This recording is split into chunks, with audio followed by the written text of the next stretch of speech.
রুশ জেনারেলকে হত্যা, জেলেনস্কির মৃত্যুদণ্ডে সই। রাশিয়ার শীর্ষ সামরিক কর্মকর্তা লেফটেন্যান্ট জেনারেল ইগর কিরিলভকে হত্যার ঘটনায় রাশিয়ায় রাষ্ট্রীয় টেলিভিশনে তীব্র প্রতিক্রিয়া প্রকাশ পেয়েছে।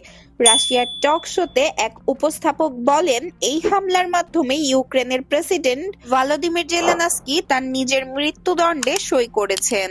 মঙ্গলবার মস্কোর একটি বিস্ফোরণে কিরিলভ নিহত হন এবং ইউক্রেন এই হত্যার দায় স্বীকার করেছে।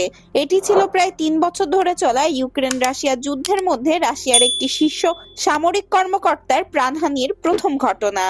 ইগর কিরিলভ রাশিয়ার nuclear, biological and chemical protection ট্রুপসের প্রধান ছিলেন। মস্কোর স্থানীয় জনজীবনে এই ঘটনার পরিপ্রেক্ষিতে কিছু পরিবর্তন লক্ষ্য করা গিয়েছে।